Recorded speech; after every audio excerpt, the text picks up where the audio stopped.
ओम शांति। मुरली तारीख 16/1/2025। मीठे बच्चे, याद का चार्ट रखो। जितना जितना याद में रहने की आदत पड़ती जाएगी उतना पाप कटते जाएंगे।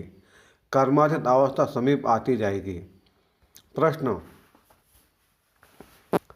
चार्ट ठीक है व नहीं, इसकी परख किन 4 बातों से की जाती है? उत्तर, 1 आसामी, 2 चलन, 3 सर्विस और 4 खुशी। बाप दादा इन 4 बातों को देखकर बताते हैं कि इनका चार्ट ठीक है या नहीं। जो बच्चे म्यूजियम या प्रदर्शनी की सर्विस पर रहते, जिनकी चलन रॉयल है, अपार खुशी में रहते, तो जरूर उनका चार्ट ठीक होगा। गीत है, मुखड़ा देख ले प्राणी। ओम शांति। बच्चों ने गीत सुना, इसका अर्थ भी अंदर जानना चाहिए कि कितने पाप बचे हुए हैं, कितने पुण्य जमा है, अर्थात आत्मा को स्वतःप्रधान बनने में कितना समय है, अभी कितने तक पावन बने हैं, यह समझ तो सकते हैं ना। चार्ट में कोई लिखते हम 2-3 घंटा याद में रहते, कोई लिखते हैं 1 घंटा, यह तो बहुत कम हुआ। कम याद करेंगे तो कम पाप कटेंगे। अभी तो पाप बहुत है ना जो कटे नहीं है। आत्मा को ही प्राणी कहा जाता है।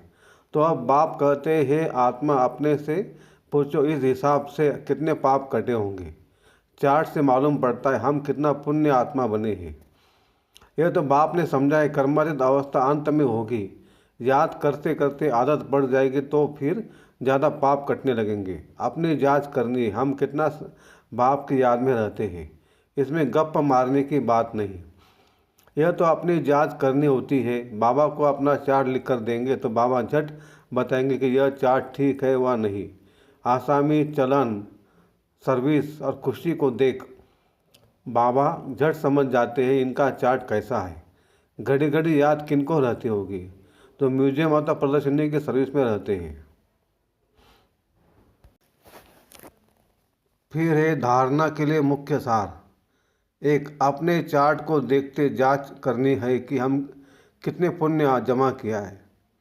आत्मा स्वतःप्रधान कितनी बनी है। याद में रहकर सब हिसाब किताब चुप करने हैं। 2. स्कॉलरशिप लेने के लिए सर्विसेबल बन बहुतों का कल्याण करना है। बाप का प्रिय बनना है। टीचर बन बहुतों को रास्ता बताना है। वरदान, अपने फरिश्ते स्वरूप द्वारा सर्व को वर्षे का अधिकार दिलाने वाले आकर्षण मूर्त भवो।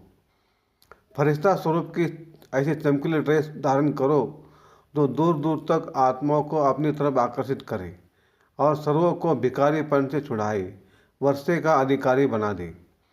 इसके लिए ज्ञान मूर्त, याद मूर्त और सर्व दिव्य गुण मूर्त बन उड़ती कला में स्थित रहने का अभ्यास बढ़ाते चलो।